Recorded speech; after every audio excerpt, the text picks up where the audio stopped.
बड़ी सुंदर चर्चा है। राजा परीक्षित ने प्रश्न किया है, गुरुदेव आप कृपा करके यह बतलाइए कि भगवान इस संसार का, इस सृष्टि का सृजन कैसे करते हैं। तो सृष्टि का निर्माण भगवान ने कैसे किया, यह प्रश्न जब सुखदेव जी के सामने राजा परीक्षित ने रखा तो सुखदेव जी इस सृष्टि की प्रक्रिया सुना रहे हैं। बोले जब कहीं कुछ नहीं था तो भगवान ने ही सब कुछ बनाया। बहुत ध्यान से समझना ये बात आप लोग, विशेषकर छोटे बच्चे।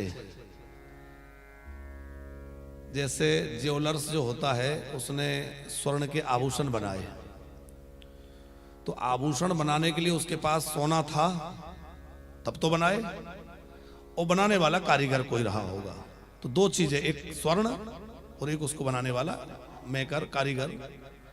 पर भगवान को जब सृष्टि को बनाना था तो ना तो उनके पास कोई मटेरियल था और ना कोई कारीगर था।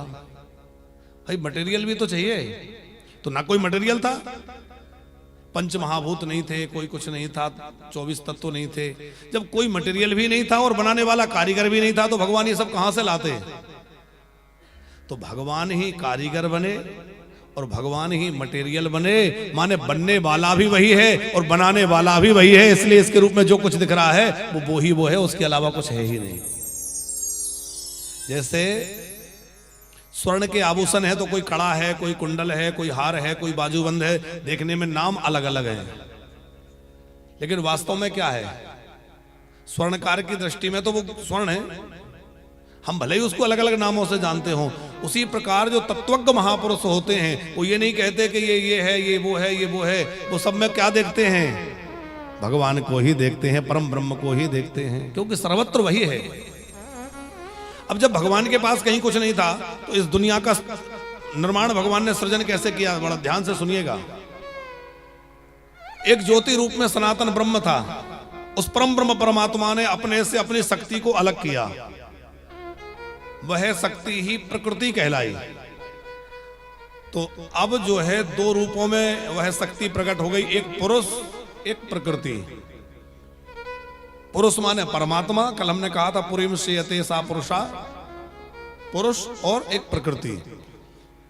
उस पुरुष ने प्रकृति को देखा, उसमें क्षोभ हुआ, उससे महतत्व उत्पन्न हुआ, महतत्व से त्रिविध अहंकार हुआ, सत्व रज और तम। ये सृष्टि के तीन जो मूल गुण हैं, सत्वगुण, रजोगुण, तमोगुण। जब हमारे अंदर तमोगुण की वृद्धि होती है तो हमें आलस्य ज्यादा आएगा, निद्रा आएगी। जब रजोगुण की वृद्धि होगी तो हमें भोग अच्छे लगेंगे, जैसे कि बढ़िया गाड़ी हो, बढ़िया घर हो, ये हो वो हो, जो भोग विलासता, तो वो राजसी सुख से। गुस्सा जो है वो तमोगुण का कारण है।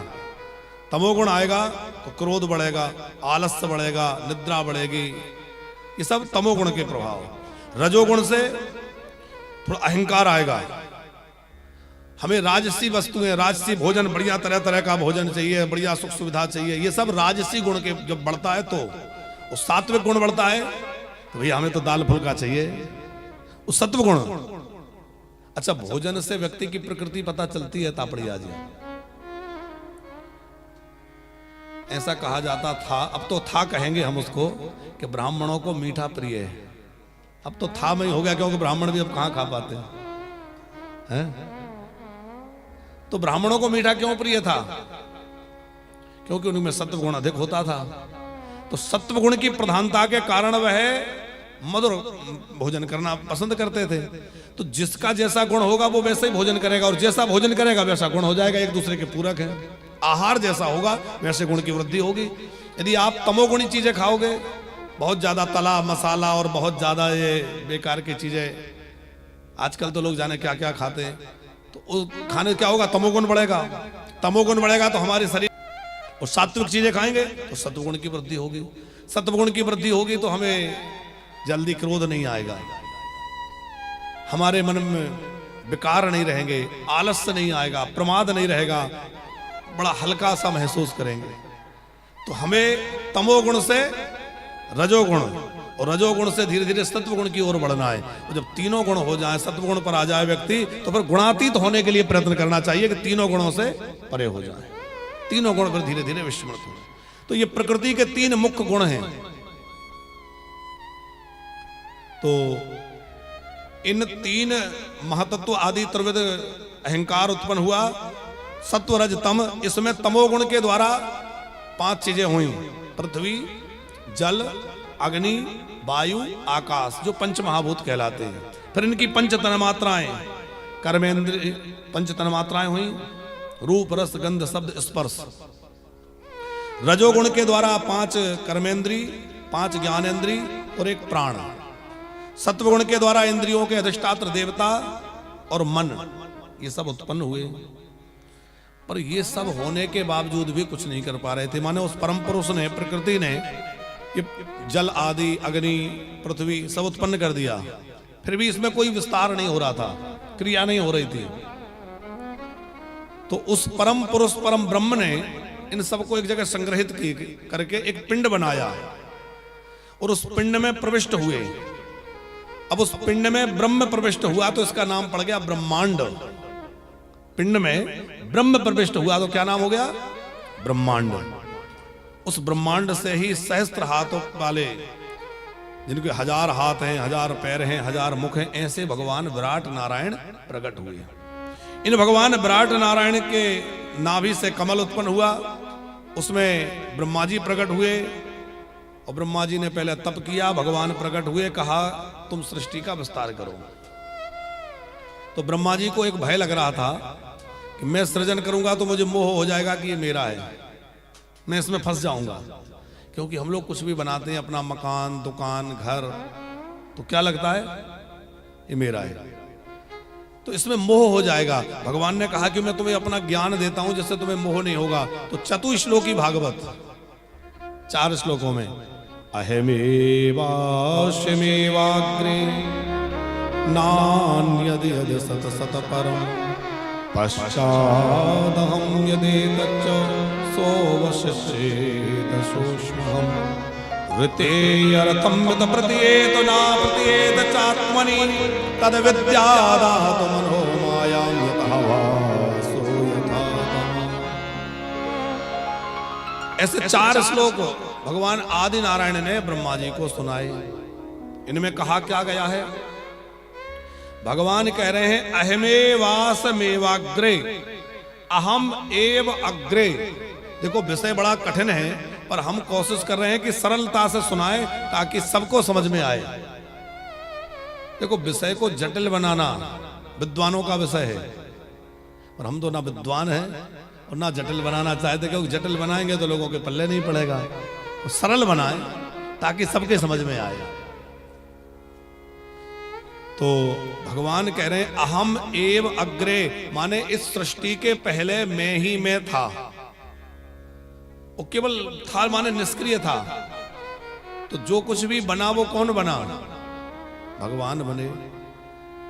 जैसे हमने कहा कि एक मटेरियल और एक कारीगर, 2 चीजें चाहिए। इसको बोलते हैं, एक को निमित्त कारण, एक को उपादान कारण। जैसे मिट्टी से घड़ा बना तो मिट्टी है उसका उपादान कारण, और बनाने वाला जो कारीगर है, कुंभकार है, वो है उसका निमित्त कारण। निमित्त तो वो बना, और मिट्टी से बना तो मिट्टी क्या है? उपादान कारण। अब मिट्टी के रूप में घड़ा है, लेकिन घड़े के रूप में क्या है? मिट्टी ही है, बाद में मिट्टी बन जाएगा। ऐसे स्वर्ण आदि के आभूषण हैं तो वो स्वर्ण है, लेकिन बाद में स्वर्ण ही रहेगा। उसी प्रकार ये सब सृष्टि जो है तमाम भगवान ने प्रकट करी, तो अपने से प्रकट करी। उन सब रूपों में क्या है? भगवान ही है, और बाद में भी भगवान ही रहेंगे, उसके अलावा कुछ नहीं रहेगा।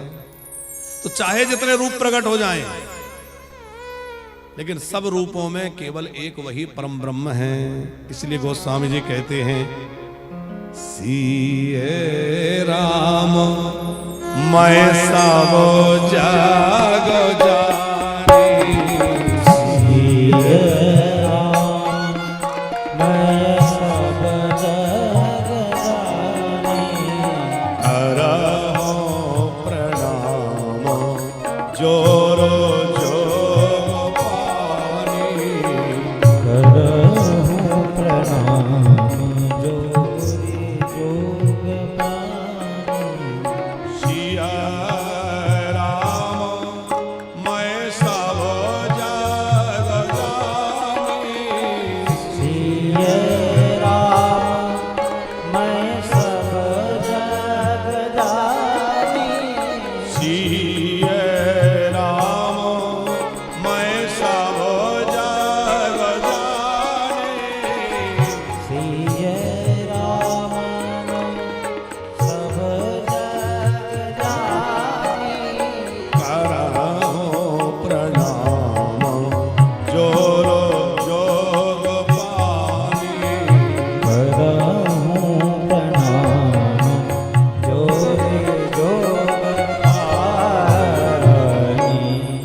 सबको भगवत स्वरूप मानकर प्रणाम करिए।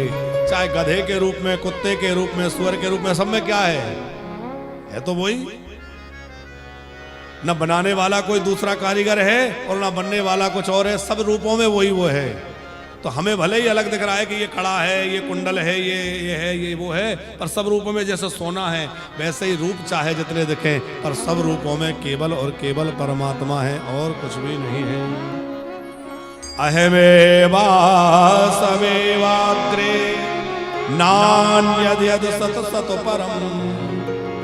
सद और असत जितना जो कुछ भी है वह सब मैं ही में हूं। और फिर भगवान ने 2 श्लोकों में अपनी माया को बतलाया है कि यह जो है उसको छुपाना और जो नहीं है उसको दिखाना, ये किसका काम है? माया का।